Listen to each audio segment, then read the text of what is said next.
we go into game number 4. This is once again match point for VortiX. What I mean by that is he is one game away from advancing. Up in the top right side, it is indeed going to be VortiX. And down in the bottom left side, BabyKnight showing us that, hey, I can deal with your blink, or with your Baneling drops. It just takes a little bit of blink action and a lot of Stalkers. But really quickly, while this game is getting underway, I just want to mention 2 things. Number 1, the TSL t-shirt is on sale for the duration of the event, so make sure to go check that out. It's really cheap. I found more expensive clothes at like Goodwill, man, and they are not nearly as cool as a TSL4 shirt. And also make sure to follow these players on Twitter, as it will show it on the splash screen every time we are talking about them. So go follow every single player in this tournament, and then you can be like the coolest esports fan of all your friends. No doubt in my mind. And speaking of the coolest ever, in the left position as the Protoss player, interestingly not building that pylon on low ground, but constructing it in the main. Gonna have a little trick up his sleeve yet again. It's FXO's BabyKnight. I totally already introduced them, but we're gonna do it again. Up in the top right side, it is VortiX. Wait, are you serious? I totally did. Holy cow. It's okay. It's okay. But Sean, what's with this gateway? That is remarkable. Wow, gateway first in the main base. This is another aggressive form of going gateway first. You go gateway and then you expand. It's a good way to start putting pressure on your opponent at around 630. You can't quite get it down to 615. Well, you can, but you're not really able to squeeze the Nexus out there. But this is another way of dealing with 6 pools that are common on this map, still being able to get up some pressure against the gasless players.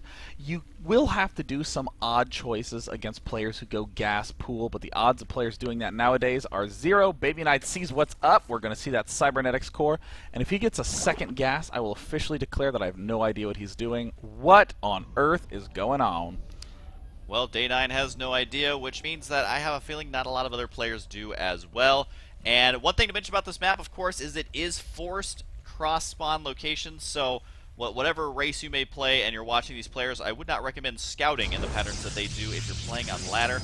And also this version does have those blue minerals in the center. But keep in mind that a high-yield expansion doesn't really get you higher income if you fully saturate both that compared to an expansion, because there is more mineral patches. It does, of course, take less workers to saturate a high-yield expansion, but that does mean it is still a very valuable expansion to grab, whether or not it's high-yield or not. But so far we haven't really seen between these players super late macro, as VortiX says, well, I get to a certain point and then I just never expand and I keep on attacking you. So I really want to know, is something like that going to be effective on a map like Antigua Shipyard? It can, but I mean, VortiX is kind of neglecting the opportunities that Drop gives him. He's going all in one location. So in a sense, it's not that Drop is opening up new avenues for him, it's just making the existing ones a little stronger. How awesome would it be to have 3 roaches and an Overlord dropped at a mineral patch while all that battling is going on? Very inexpensive to do and is completely shut down mining for Protoss. And what if he warps in a whole bunch of units there? Then your attack at the front is stronger, or you can just lift up and go home. There are so many things that drops can do if you don't do them in an extreme way. I do want to say that BabyK had his rally point sent to his assimilator there, so he did have 5 probes mining, and it was not for a super long time, but still you have to make sure that with these early gas builds that you have everything down to the wire as far as the timing, because it can delay everything by a couple of seconds, which will play a huge role. We do see the double Stalker pressure going on, takes out one Overlord, takes out a couple of Lings, and right now, I mean, does he need to do damage here, or is everything just kind of cherry on the pie? Well, you don't actually really need to do so much with this sort of play, but he certainly is going to go for it. This is one of the nice ways to exploit a Zerg player who, again, gets no gas early. You can shoot down Overlords, you can shoot down Lings at the front, and if you pick off a Queen, you are going to be way ahead of where you'd ordinarily be. But getting close to around 630 is when you need to be home by, because that is curfew for Stalkers, as Zergling speed is going to be out soon.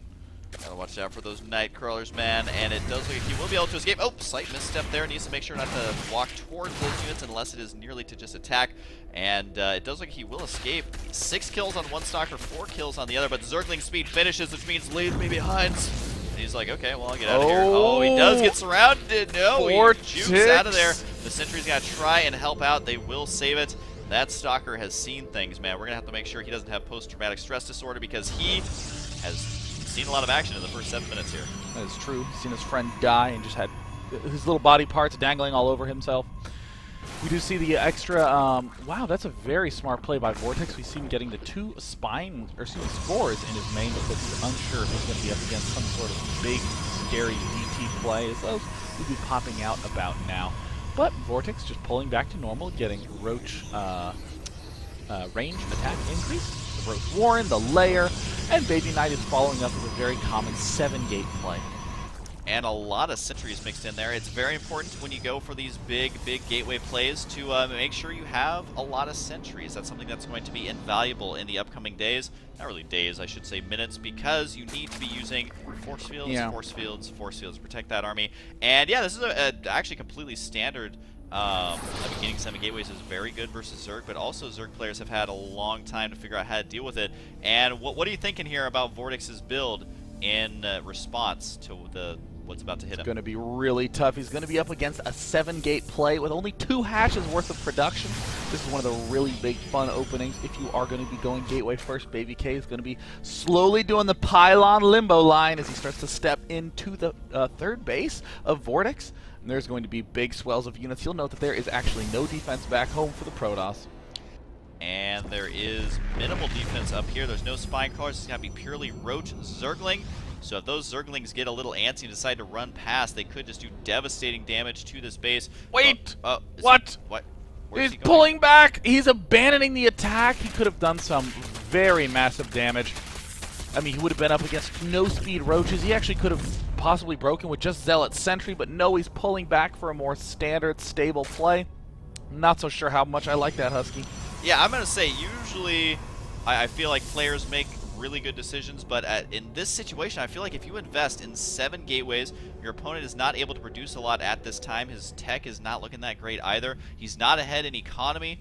His workers are less than yours. I feel like that's a great time to attack, but regardless, BabyKnight has been in this situation many times before. He says, well, at least I'm going to have a lot of sentries with a ton of energy. Maybe if I get Blink, I can just continue pounding out the Stalkers. I don't know if you can make 7 Stalkers every single cooldown you have on 7 warp gates, though. So I'm really curious to know what his decision-making was and why he decided to do that. But you know what, man? It's all up to him. Well, the issue is that this is ordinarily a great play against the Zergs who play standard. They're going to be generally leaning towards Infestors at this point in time, and even if they don't, they're going to be getting small amounts of Ling Roach. Small amounts that can be easily managed by Blink Stalker Sentry at the front, but VortiX is getting drop, so all of a sudden, this small cute force that BabyK is going to have might just get overrun. Overrun indeed. We don't see these warp gates being used at all. 7 guys are on cooldown here. He could use this whenever he wants. He does have a lot of money here. He is working on getting out Blink, and Immortal is on the way, so it looks like he just wants to go for some big mid-game power.